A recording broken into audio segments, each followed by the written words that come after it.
Hey, what's up, everybody? Welcome back to another Girls Frontline reaction. Today we have Neurotrip, another one from GhostFinal and FLuoRiTe. You know how much I love GhostFinal and FLuoRiTe. I'm excited to hear another song from them. I haven't heard anything from Girls Frontline in a while. Not a lot of people have requested it, so I kind of moved on from doing it on a regular basis, but this is my wildcard day. So I just kind of picked whatever comment I saw first and I thought would be a fun one, and this is definitely in that description. So I guess without further ado, let's go!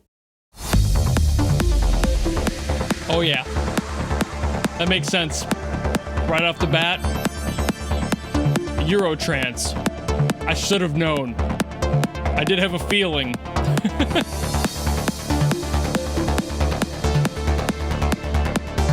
Let's see what they've got in store this time around.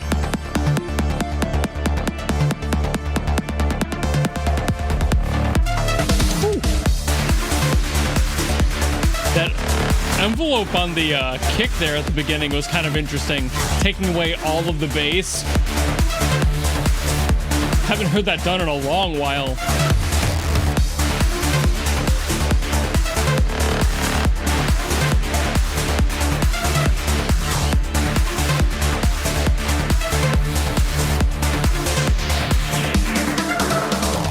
Ooh. Such great choice on the fill there.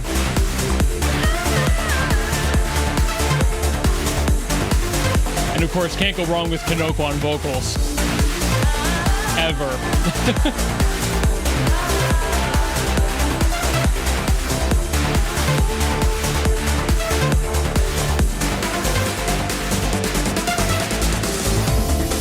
Oh man, I've talked about how much I really appreciate trance in general, so it's always a treat when I get to listen to it on here.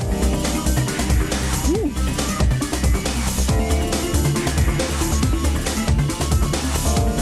A little bit of a minor shift in that progression. Did they do it again? They did. A little jazzy. I like that.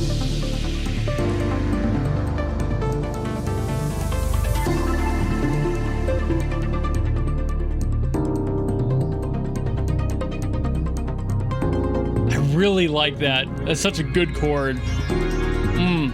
Another one.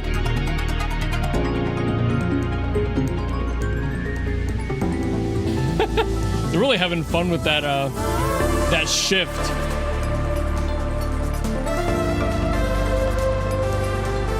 Is that a dog or a polar bear?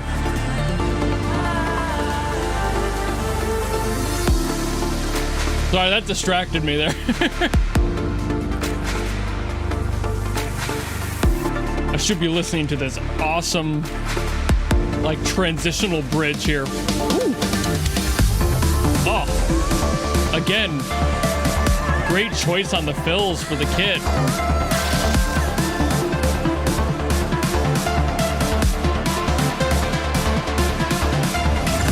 I love it when producers use, like, drums with space instead of just throwing as many hits as they can in.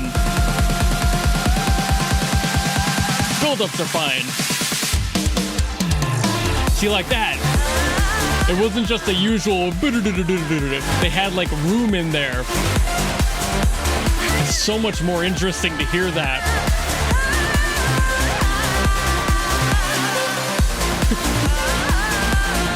It's also really fun hearing Kinoko do these just random vocalizations, because that's all Eurotrance usually has, unless it has full lyrics.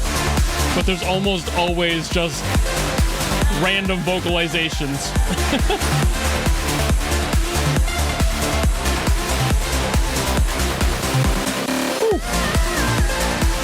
A little bit of a glitch break there.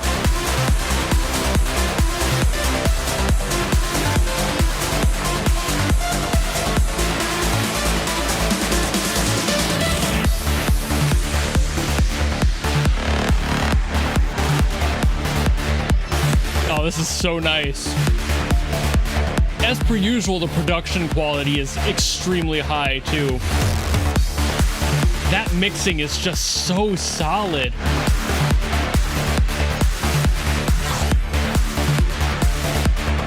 With a combo like Ghost and FLuoRiTe, you really can't expect any less though.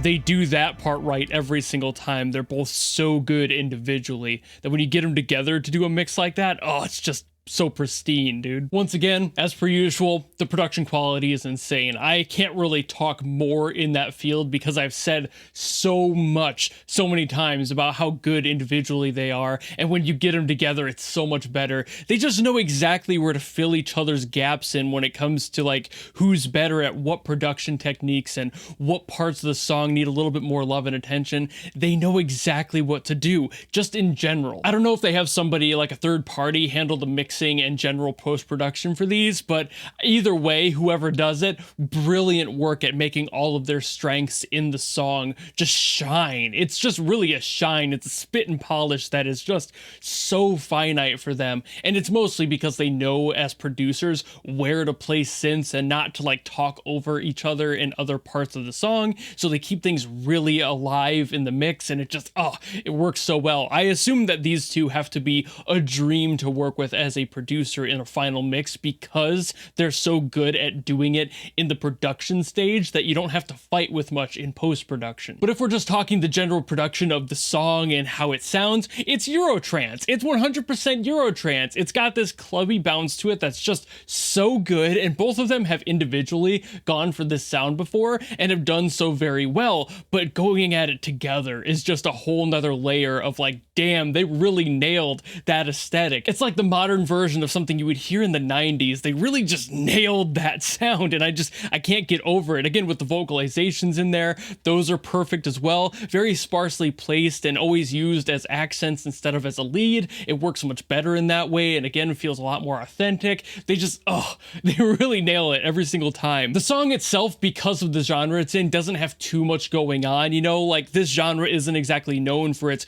really aggressive or memorable melodic lines. What it's remembered for is its great rhythm, its consistent rhythm, the sound it has, the soundscape it's in is kind of a whole concept. Eurotrance is definitely a genre you remember like the hook of, and I could definitely see people remembering the hook of this song specifically, be it the vocals underneath it from Kinoko, because those are definitely part of that, or the parts that are just the lead synth. This song specifically doesn't seem like it's focusing too much on the melody line as it is all of the stuff on the bottom end and all of the supporting work, which is pretty common for this genre, but it's also something that it's like, how do you remember that? What's the part of it that's memorable? And a lot of the times it's just the whole of it, and that's kind of why it stands out as a different beast compared to other music where you would usually remember the lyrics or just in general the melody, and that doesn't so much happen in Eurotrance. It's something that is like a whole experience, and you remember the sound of it, and when it kicks in you're just like, oh, that's right, it's this one,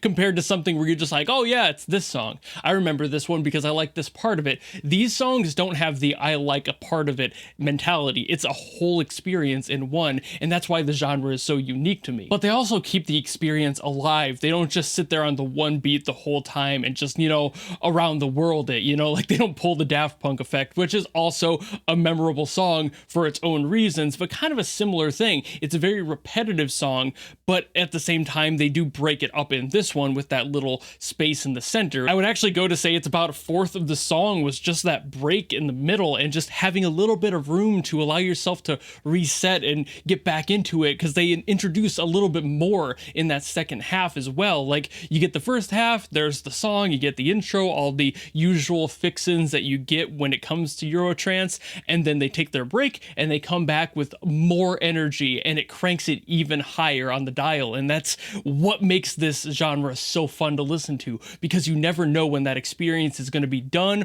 or they're going to be done adding to it. That's why songs that like Around the World are fucking like 9 minutes long in their full version or whatever, and they're still fun to listen to because you're never sure where the song is going to go, and they keep introducing and taking away parts, and it's just an experience, and they nailed that with this one. But I also think I've been yapping about it for a while, so I will call it here. Thank you all so very much for watching. I know I haven't gotten to GFL stuff in a while, and again, the reason is because just not a lot of people are asking for it. So if you have something you want me to get to, by all means, drop it in the comments below and maybe I'll get to it next time. But if you don't want to do any of that and you just want to follow me and support me for more stuff coming in the future, you know how to do all that, and I will see all of you in the next video. Goodbye!